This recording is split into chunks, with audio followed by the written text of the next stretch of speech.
ओम शांति। आज बाबा के 14 अक्टूबर के महावाक्य हैं।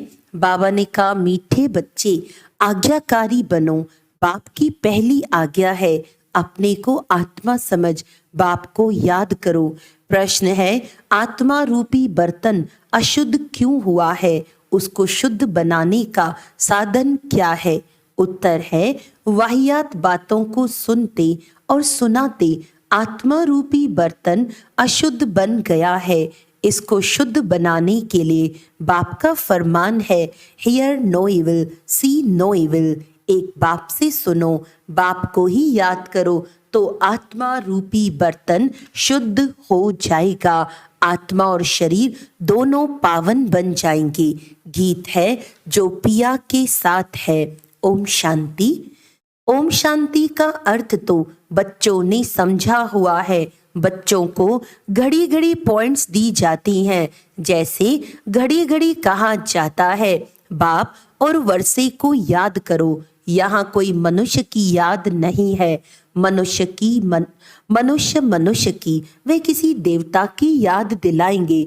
पारलौकिक बाप की याद कोई दिला न सके, क्योंकि बाप को कोई जानते नहीं। यहाँ तुमको घड़ी घड़ी कहा जाता है, अपने को आत्मा समझ बाप को याद करो। जैसे बाप को बच्चे होते हैं तो सब समझ सकते हैं, ये बाप से वर्षा लेने आया है। फिर उनको बाप और वर्षा याद रहता है। यहाँ भी ऐसे है। जरूर बच्चे बाप को जानते नहीं है, इसीलिए बाप को आना पड़ता है। जो बाप के साथ है उन्हों के लिए ये ज्ञान बरसात है। वेद शास्त्रों में जो ज्ञान है वह सब है भक्ति मार्ग की सामग्री। जप तप दान पुण्य संध्या गायत्री आदि जो कुछ करते हैं वह सब है भक्ति मार्ग की सामग्री। सन्यासी भी भक्त हुए, पवित्रता बिगर कोई शांति धाम में जा नहीं सकते, इसीलिए वे घर बार छोड़ जाते हैं। परंतु सारी दुनिया तो ऐसे नहीं करेगी। उन्हों के इस हठयोग की भी ड्रामा में नोंद है। तुम बच्चों को राजयोग सिखलाने कल्प कल्प एक ही बार आता हूँ। मेरा और कोई अवतार होता नहीं है। रीइंकॉर्नेशन ऑफ गॉड वे हुआ ऊंचते ऊंच। फिर रीइंकॉर्नेशन ऑफ जगत अम्बा और जगत पिता भी जरूर होने चाहिए। वास्तव में रीइंकॉर्नेशन अक्षर सिर्फ बाप से ही लगता है। सदगति दाता एक ही बाप है। यूं तो हर एक चीज फिर से रीइंकॉर्नेट होती है। जैसे अभी भ्रष्टाचार है तो कहेंगे भ्रष्टाचार रीइंकॉर्नेट हुआ है, फिर से भ्रष्टाचार हुआ है, फिर से श्रेष्ठाचार आएगा। रीइंकॉर्नेट तो हर चीज का होता है। अभी पुरानी दुनिया है, फिर नई दुनिया आएगी। नई दुनिया के बाद कहेंगे फिर से पुरानी दुनिया आनी है। ये सब बातें बाप बैठ समझाते हैं। जब यहाँ बैठते हो तो हमेशा ऐसे समझो, मैं आत्मा हूँ, मुझे बाप का फरमान मिला हुआ है, मुझे याद करो। बच्चों के सिवाय तो और कोई को बाप का फरमान मिल न सके। फिर बच्चों में कोई तो आज्ञाकारी होते हैं, कोई आज्ञा न मानने वाले भी होते हैं। बाप कहते हैं, हे आत्माएं, तुम मेरे साथ बुद्धि का योग लगाओ।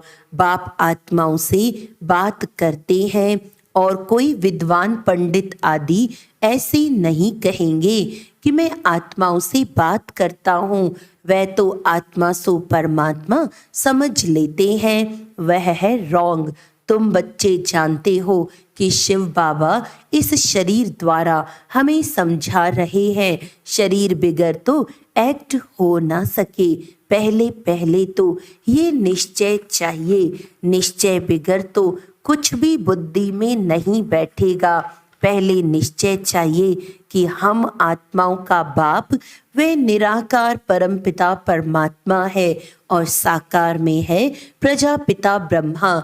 हम हैं ब्रह्मा कुमार कुमारियां। शिव के तो सब आत्माएं बच्चे हैं। इसीलिए शिव कुमार कहेंगे, कुमारी नहीं। ये सब बातें धारण करनी है। धारणा तब होगी जब निरंतर याद करते रहेंगे। याद करने से ही बुद्धि रूपी बर्तन शुद्ध होगा। वाहियात बातें सुनते सुनते बर्तन अशुद्ध बन गया है, उसको शुद्ध बनाना है। बाप का फरमान है, मुझे याद करो तो तुम्हारी बुद्धि पवित्र होगी। तुम्हारी आत्मा में खाद पड़ गई है, अब पवित्र बनना है। सन्यासी कहते हैं आत्मा निर्लेप है, बाप कहते हैं आत्मा में ही खाद पड़ी है। श्री कृष्ण की आत्मा और शरीर दोनों पवित्र हैं। दोनों पवित्र सिर्फ सतयुग में ही होते हैं, यहाँ तो हो नहीं सकते। तुम आत्माएं नंबरवार पवित्र होती जा रही हो, अभी पवित्र बनी नहीं है। कोई भी पवित्र नहीं है, सब पुरुषार्थ कर रहे हैं। अंत में नंबरवार सबकी रिजल्ट निकलेगी। बाप आकर सभी आत्माओं को फरमान करते हैं कि मुझे याद करो, अपने को अशरीरी समझो, देही अभिमानी बनो। मूल यह बात बाप बिगर कोई समझा नहीं सकते। पहले ये पूरा निश्चय होगा तो विजय पाएंगे, निश्चय नहीं होगा तो विजय नहीं पाएंगे। निश्चय बुद्धि विजयंती, संशय बुद्धि विनशयंती। गीता में कोई कोई अक्षर बहुत अच्छे हैं, इसको कहा जाता है आटे में नमक। बाप कहते हैं मैं तुमको सभी वेदों शास्त्रों का सार समझाता हूँ कि इनमें क्या क्या है। ये सब हैं भक्ति मार्ग के रास्ते, इनकी भी ड्रामा में नोंद है। ये प्रश्न नहीं उठ सकता कि भक्ति मार्ग क्यों बनाया हुआ है। ये तो अनादि बना बनाया ड्रामा है। तुमने भी इस ड्रामा में बाप से स्वर्ग के मालिक बनने का अनेक बार वर्षा लिया है और लेते रहेंगे, कभी अंत नहीं हो सकता। ये चक्र अनादि फिरता ही रहता है। तुम बच्चे अभी दुख धाम में हो, फिर शांति धाम में जाएंगे, शांति धाम से सुख धाम में जाएंगे, फिर दुख धाम में आएंगे। ये अनादि चक्र चलता ही रहता है। सुख धाम से दुख धाम आने में तुम बच्चों को 5000 वर्ष लगते हैं, जिसमें तुम 84 जन्म लेते हो। सिर्फ तुम बच्चे ही 84 जन्म लेते हो, सब नहीं ले सकते। ये बेहद का बाप तुमको डायरेक्ट समझा रहे हैं। और बच्चे फिर मुरली सुनेंगे या पढ़ेंगे या टेप सुनेंगे।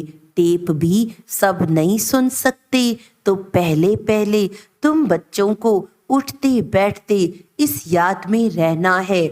मनुष्य तो माला फेरते फेरते राम जपते हैं, रुद्राक्ष की माला कहते हैं ना। अब रुद्र तो है भगवान, फिर इस माला में मेरू दाना इकट्ठा है। वह तो विष्णु के युगल स्वरूप है। वह कौन है? यह मात पिता जो फिर विष्णु के 2 रूप लक्ष्मी नारायण बनते हैं, इसीलिए इनको मेरू कहा जाता है। फूल है शिव बाबा, फिर मेरू ये मम्मा बाबा जिनको मात पिता कहते हो। विष्णु को मात पिता नहीं कह सकेंगे, लक्ष्मी नारायण को मात पिता तो उनके बच्चे ही कहेंगे। आजकल तो सबके आगे जाकर कहते हैं तमेव माता च पिता तमेव। बस कोई एक ने महिमा की तो उनके पीछे फॉलो करने लग पड़ते। यह है ही अनराइटियस दुनिया।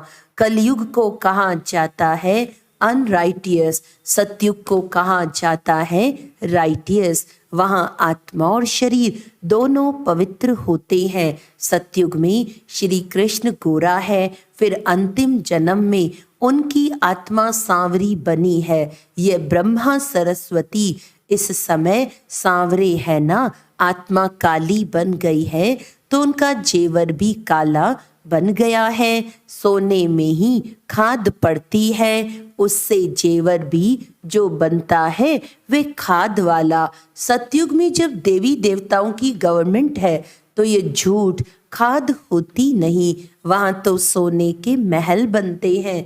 भारत सोने की चिड़िया था, अभी तो मुलम्मा है।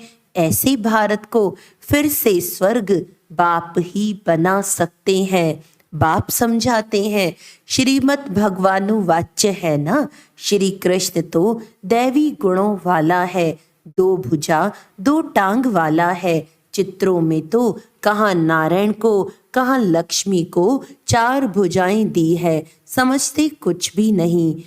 ओम अक्षर भी कहते हैं, ओम का अर्थ बताते हैं। ओम माना मैं गॉड, जिधर देखता हूँ गॉड ही गॉड है, परंतु ये तो रॉन्ग है। ओम माना अहम आत्मा, बाप भी कहते हैं अहम आत्मा, परंतु मैं सुप्रीम हूँ, इसीलिए मुझे परमात्मा कहा जाता है। मैं परम धाम में रहता हूँ, ऊंचे ते ऊंच भगवान, फिर सूक्ष्म वतन में ब्रह्मा विष्णु शंकर की आत्मा है, फिर नीचे आओ तो ये मनुष्य लोक है, वे दैवी लोग, वे आत्माओं का लोक, जिसको मूल वतन कहा जाता है। ये बातें समझने की हैं। तुम बच्चों को ये अविनाशी ज्ञान रत्नों का दान मिलता है, जिससे तुम भविष्य में माला माल डबल सिरताज बनते हो। देखो श्री कृष्ण को दोनों ताज है ना, फिर वही बच्चा चंद्रवंशी में आता है तो 2 कला कम हो जाती है, फिर वैश्यवंशी में आएंगे तो और 4 कला कम हो जाएगी, फिर लाइट का ताज उड़ जाएगा, बाकी रतन चढ़ित ताज बचे रहेगा। फिर जो अच्छा दान पुण्य करते हैं उनको एक जन्म के लिए अच्छी राजाई मिलती है, फिर दूसरे जन्म में भी अच्छा दान पुण्य किया तो फिर भी राजाई मिल सकती है। यहाँ तो तुम 21 जन्मों के लिए राजाई पा सकते हो, मेहनत करनी पड़ती है। तो बाप अपना परिचय देते हैं, कहते हैं आई एम सुप्रीम सोल, इसीलिए उनको परम पिता परम आत्मा अर्थात परमात्मा कहा जाता है। तुम बच्चे उस सुप्रीम को याद करते हो, तुम हो सालिग्राम, वह है शिव, शिव का बड़ा लिंग और सालिग्राम मिट्टी के बनाते हैं। ये कौन सी आत्माओं का यादगार बनाते हैं, यह भी कोई नहीं जानते। तुम शिव बाबा के बच्चे भारत को स्वर्ग बनाते हो, इसीलिए तुम्हारी पूजा होती है। फिर तुम देवता बनते हो, तब भी तुम्हारी पूजा होती है। शिव बाबा के साथ तुम इतनी सर्विस करते हो, इसीलिए सालिग्रामों की भी पूजा होती है। जो उत्तम से उत्तम कर्तव्य करते हैं उन्हों की पूजा होती है, और कलयुग में जो अच्छा काम करते हैं उन्हों का यादगार बनाते हैं। कल्प कल्प बाप तुम बच्चों को सारी सृष्टि चक्र का राज समझाते हैं, अर्थात तुमको स्वदर्शन चक्रधारी बनाते हैं। स्वदर्शन चक्र विष्णु को नहीं हो सकता, वह तो देवता बन गया। ये ज्ञान सारा तुमको है, फिर लक्ष्मी नारायण बनेंगे तो यह ज्ञान नहीं रहेगा, वहाँ तो सब सदगति में है। तुम बच्चे ये ज्ञान अभी ही सुनते हो, फिर राजाई पा लेते हो, स्वर्ग की स्थापना हो गई, फिर ज्ञान की दरकार नहीं रहती। बाप ही आकर अपना और रचना का पूरा परिचय देते हैं। सन्यासियों ने माताओं की निंदा की है, परंतु बाप आकर माताओं को उठाते हैं।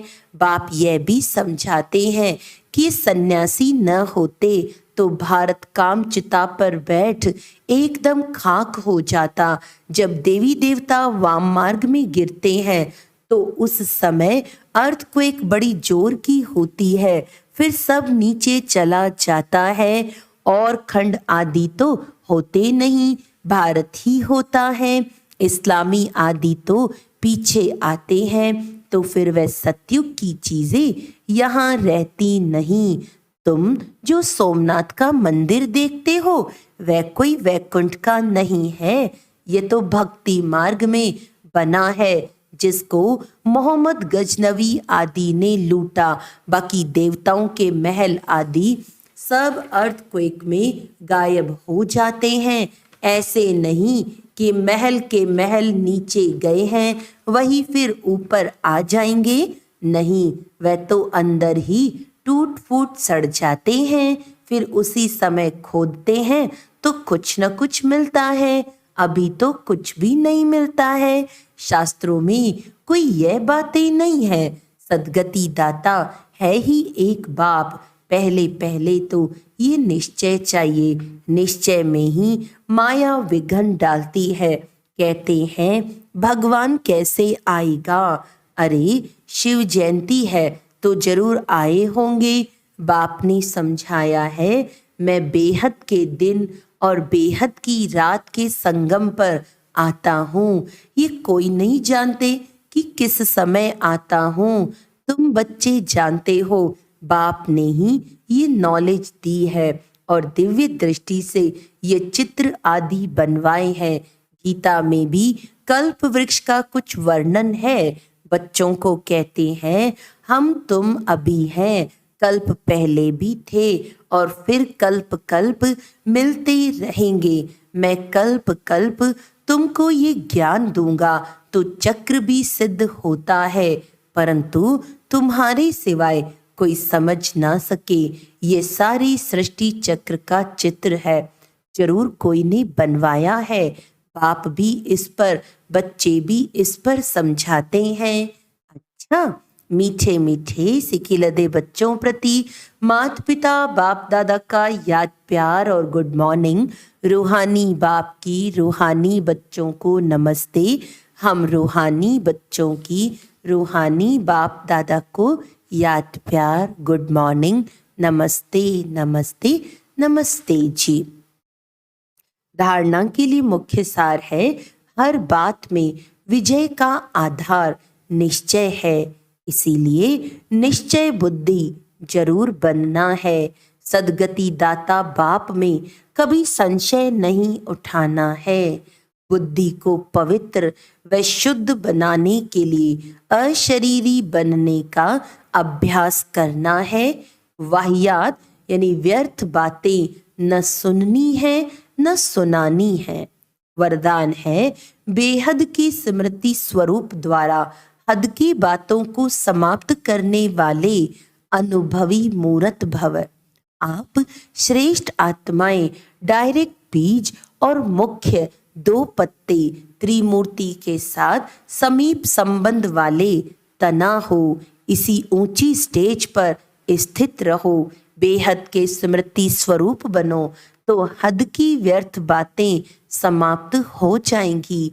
अपने बेहद के बुजुर्गपन में आओ तो सदा सर्व अनुभवी मूर्त हो जाएंगे। जो बेहद के पूर्वजपन का ऑक्यूपेशन है उसको सदा स्मृति में रखो। आप पूर्वजों का काम है अमर ज्योति बन अंधकार में भटकती हुई आत्माओं को ठिकाने पर लगाना। स्लोगन है, किसी भी बात में मूंझने के बजाय मौज का अनुभव करना ही मस्त योगी बनना है। अच्छा, आज का व्यक्त इशारा है, सफलता प्राप्त करने का विशेष आधार है हर सेकंड, हर श्वास, हर खजाने को सफल करना। संकल्प, बोल, कर्म, संबंध, संपर्क जिसमें भी सफलता अनुभव करने चाहते हो तो स्व के प्रति चाहे अन्य आत्माओं के प्रति सफल करते जाओ। व्यर्थ न जाने दो तो ऑटोमेटिकली सफलता की खुशी की अनुभूति करते रहेंगे, क्योंकि सफल करना अर्थात वर्तमान के लिए सफलता मूर्त बनना और भविष्य के लिए जमा करना। अच्छा, ओम शांति।